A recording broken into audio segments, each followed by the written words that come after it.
Welcome everyone to Mind Your Own Business. I'm Dr. Erin and so excited to be with you. So we're kind of in a series about sales. And last week we talked about what is sales, and I wanted to hear from you. What do you remember? What stuck with you in terms of a definition of sales that you thought was really helpful or has really changed your, kind of giving you a paradigm shift? Anyone want to share?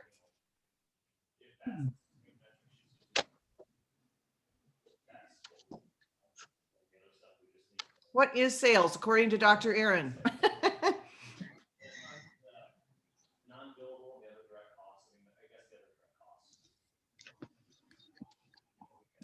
All things have value, yes.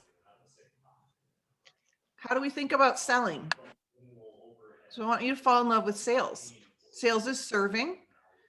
Absolutely. So here's what I think about sales, right? Sales is like being Santa Claus. I'm just looking for people who are looking for me. Sales is an exchange of value. It's an exchange of, it's in onboarding people into your mission. It's enrolling people. It's persuading people. It's all those things. And sometimes, not all the time, but sometimes there's money exchanged. But I want you to realize something. Everything is sales, like Joby said, and that's from Grant Cardone. So Garth, when he proposed to me, that was a sale. When we got our rescue dog at the beginning of COVID, that was a sale. So let's stop being so weird about sales and selling, right? Sales is influence, and the only way to influence people is to connect to them and understand what it is they want. So you channel your inner Spice Girl, right? So tell me what you want, what you really, really want. I'll tell you what I want, what I really, really want. That is sales. Sales is being Santa Claus of what's on your wish list. And then you say whether you have that thing in your gift bag or not.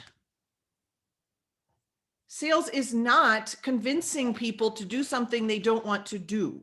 Sales is understanding what they want, what is their problem and solving it, what is their need and filling it. Sounds like a good way to do life, right? So I'm going to give you a way of thinking about sales today that maybe ruffles your feathers a little bit. But I want you to think about this. I hear this so often. And if you've ever said this, I've said this. So it's okay. There's no shame in this. But I hear a lot of, oh, I don't sell, I just serve. Or I'm not in sales.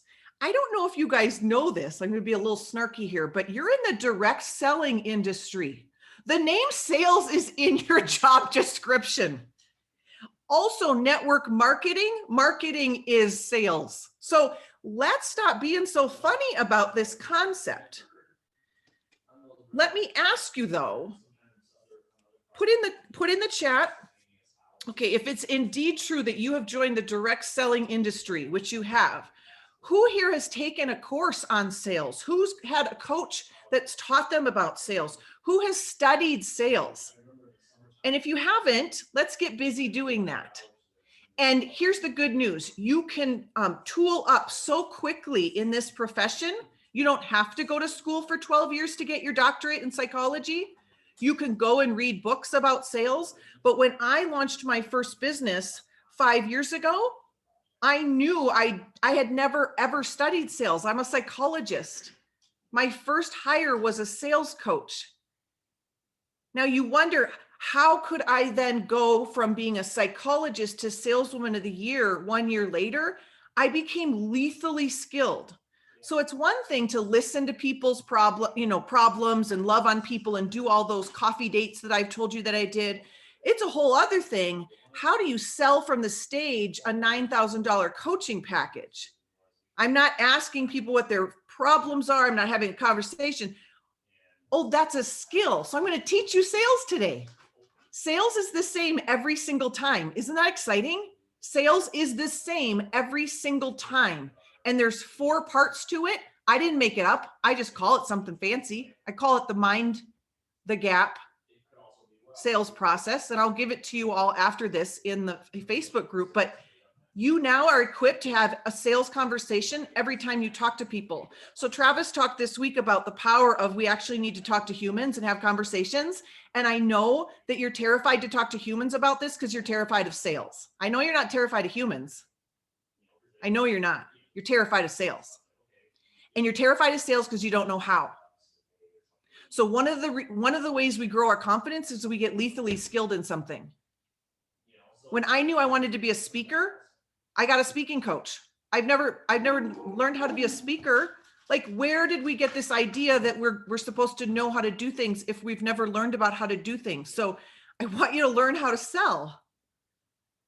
Okay, so there's 4 pieces to the Mind the Gap sales process. And the gap is where your person is, the space between where they are and where they want to go. The gap is the space between where they are and where they want to go. That might be their health. They have headaches and they want to not have headaches. It might be they're broke as a joke and they want to have 10,000 a month, right? That's the gap. So that's what the gap is that we're minding. So here's the 4 steps. And when I would do conversations when I was started, I would put these 4 things on a piece of paper because they couldn't see me doing it. You could stick it up to on your computer as you're doing a Zoom and you walk people through this process. So the first is identify the gap. You've got to understand what this person's problem is. So tell me what you want, what you really, really want. What are your top health concerns? Like, hey, are you like interested in learning how to grow an income? Why is that? Oh, because I don't have any extra. Well, what would you like extra money for? Like, understand what the person's need is. Very simple. So we're asking questions. Look I'm not telling anyone anything yet. I'm just asking so tell me what you want, like what you really, really want. Very simple, that first step. The second step is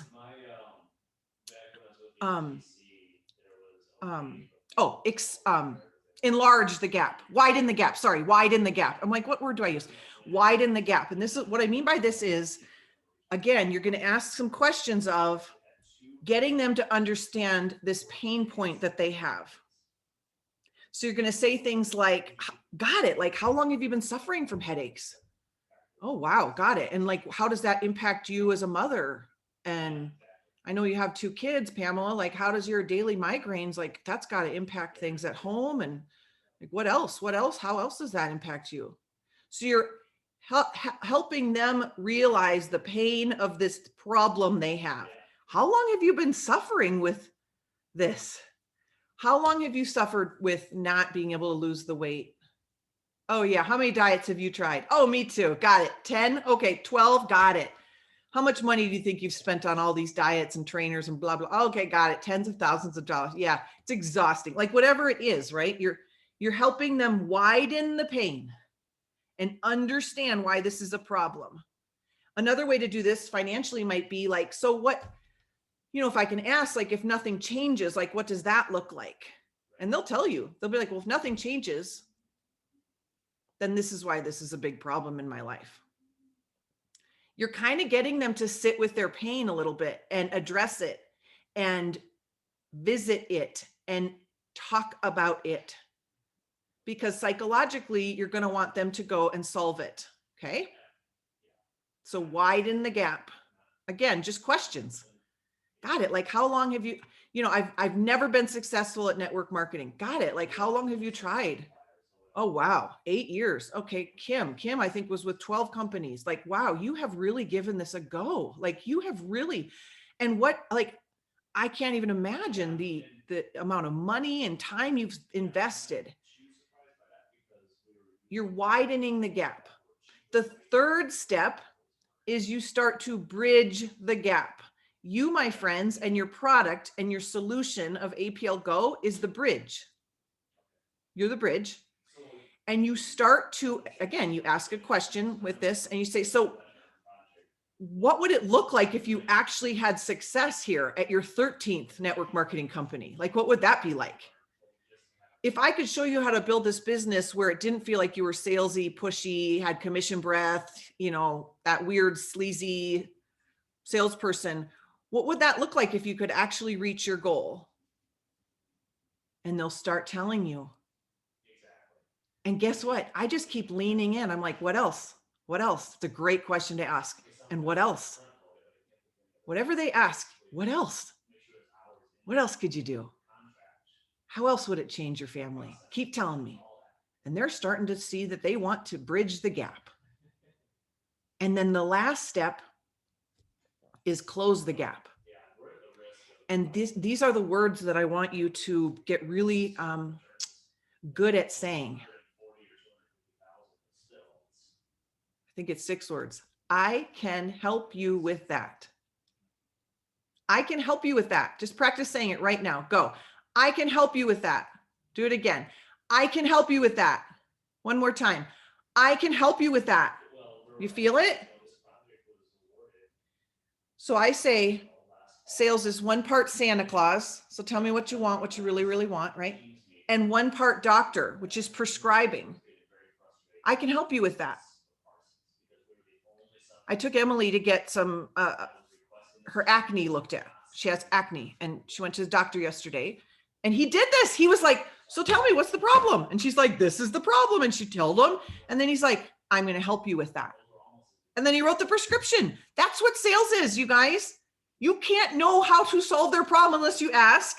So 1 part Santa, 1 part doctor. I can help you with that. This is what I would do. This is what I would do. I see so many of you nodding your heads and I'm so happy. Like that's all it is. I can help you with that. Do you know how excited I was when he said, I can help you with that to Emily? I was like, you will be my favorite, Dr. Hibbler. If you can do this for Emily. I mean, I was like, so happy. Like, I love you, Dr. Hibbler. He's like, you're silly. I'm like, I know, but like, that's all it is. So when you close the gap, you can say, you know what? I have a solution that I have something that can help you. And then ask permission. So a great sales tip is ask permission. Would it be all right if I shared it with you? The second you ask permission, you move out of convincing people, because no one wants to be doing that, to I'm just doing what you just asked me to do, even though I set you up to ask me to do it. I'll say that again. I'm just doing what you just asked me to do, even though I set you up to ask me to do it. So that's why these are skills. This is sales. I didn't come out of the womb knowing how to do this. This is a lot of training, but sales is the same every time. Sales is the same every time. And now you guys know what it is. Like, so exciting. So asking permission is such a powerful move of like, I really think I have a solution for you. Are you open to looking at it with me? Sure. Great. And then it's just fun. So let's imagine ingraining these 4 steps into your skill set and you're lethally skilled. Imagine what your coffee dates and your Zoom calls look like. I do the same thing every 3-way. I do the same 4 steps. Tell me about you. Like, are you looking for something? Are you like, tell me, like, what's going on? Got it. Like, how long have you been struggling with that? What would it look like if you solve that problem? Got it. I would love to tell you what we have here. Is that all right? It's the same every time. Okay. So skill up. We need to skill up.